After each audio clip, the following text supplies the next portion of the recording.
घड़ियां टिक टिक कर रही हैं और आज के इस विश्लेषण में उस खौफनाक सोर्स मटेरियल की गहराइयों में उतरने का समय आ गया है।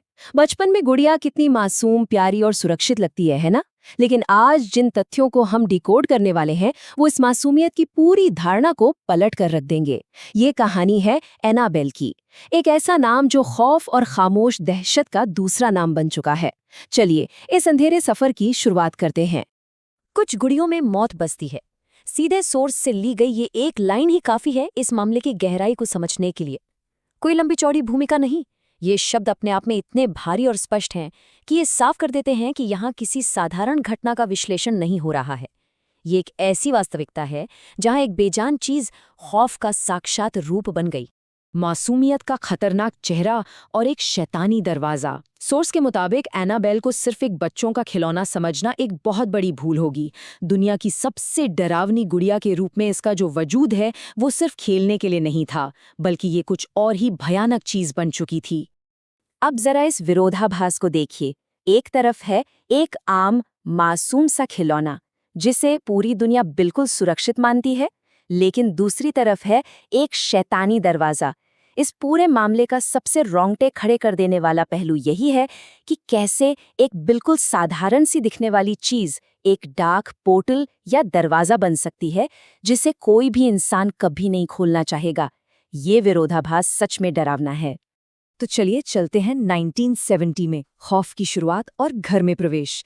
जब दो लड़कियां इस गुड़िया को अपने घर लेकर आईं तो शुरुआत में सब कुछ एकदम नॉर्मल था। गुड़िया घर में थी, कोई खतरा नहीं, लेकिन ये वो खामोशी थी जो किसी बड़े तूफान के आने से पहले होती है।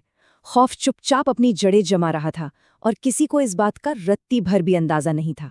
और फिर चीजें कितनी तेजी से बेकाबू हुईं, जरा इस टाइमलाइन पर गौर करते हैं। 1970 में घर में आने से लेकर हर रात होने वाली हलचल, फिर एक दिन अचानक एक खूनी खत का मिलना और आखिर में वो भयानक शारीरिक हमला। इस घटनाक्रम को देखने से साफ समझ आता है कि कैसे एक आम सी जिंदगी पलक झपकते ही शुद्ध आतंक में बदल गई। इन रातों की रहस्यमयी घटनाओं को थोड़ा और करीब से समझते हैं। गुड़िया को घर की किसी एक तय जगह पर छोड़ा जाता, लेकिन अगली सुबह वो अचानक सोफे पर बैठी हुई मिलती, और कभी-कभी तो किसी कमरे के एकदम अंधेरे कोने में। सोर्स के मुताबिक ऐसा महसूस होता था मानो रात के सन्नाटे में कोई अनदेखी ताकत उसे पूरे घर में घुमा रही हो। ये किसी के भूलने की बीमारी नहीं थी, ये कुछ बहुत ही भयानक था। खूनी संदेश और साया, मदद की पुकार, यहाँ से पैरानॉर्मल गतिविधि का पूरा पैटर्न ही बदल जाता है। जो शक्ति अब तक सिर्फ चीजें इधर उधर कर रही थी, उसने अब सीधा और बेहद खौफनाक संपर्क साधना शुरू कर दिया। घर के अंदर की घबराहट अब तेजी से बढ़ने लगी थी। हेल्प मी, मेरी मदद करो। ये कोई आम लिखावट नहीं थी।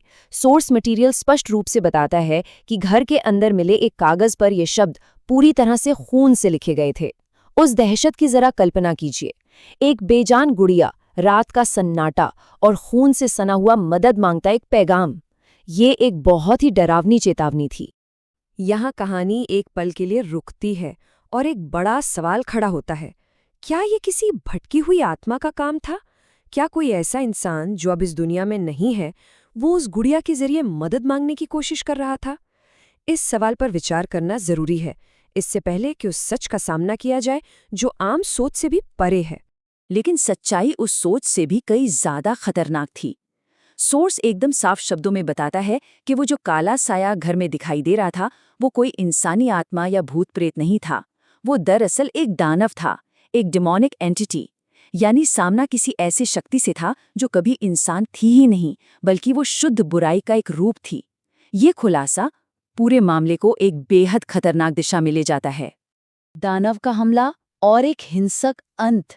घटनाक्रम अब अपने सबसे खतरनाक और चरम बिंदु पर पहुंच चुका था। अब मामला सिर्फ परछाइयों और खून से लिखे खतों तक सीमित नहीं था। अब घर के अंदर एक सीधा और जानलेवा फिजिकल अटैक हो चुका था। उस रात की भयावहता इन तथ्यों से बिल्कुल स्पष्ट हो जाती है। एक दोस्त पर सीधा और बहुत ही भयानक हमला हुआ। उसे जमीन पर बेहद हिंसक तरीके से घसीटा गया, और सबसे रोंगटे खड़े कर देने वाली बात, उसकी छाती पर गहरे रहस्यमयी खरोच के निशान छोड़ दिए गए। ये शारीरिक हिंसा इस बात का अचूक प्रमाण थी कि वो शैतानी ताकत कितनी शक्तिशाली और जानलेवा हो चुकी थी। इस जानलेवा हमले के बाद स्थिति पूरी तरह से आर पार की हो चुकी थी। कांच के पीछे कैद और वॉरेन दंपति का आगमन। पैरानॉर्मल विशेषज्ञ अब मामले में दखल देने और इस बड़े खतरे को रोकने के लिए पहुंच चुके थे। माहौल में थोड़ा ठहराव जरूर आता है, लेकिन तनाव अभी भी गहराई तक बरकरार है। विशेषज्ञों ने अपनी पेशेवर जांच के बाद एक खौफनाक निष्कर्ष निकाला। उन्होंने तय किया कि ये गुड़िया पजेस्ड है, यानी इस पर पूरी तरह से उस शैतानी शक्ति का कब्जा हो चुका है। और सबसे जरूरी बात, इसे तुरंत एक जगह पर सुरक्षित तरीके से कैद करने की आवश्यकता थी, ताकि आगे किसी भी तरह की हिंसा को रोका जा सके।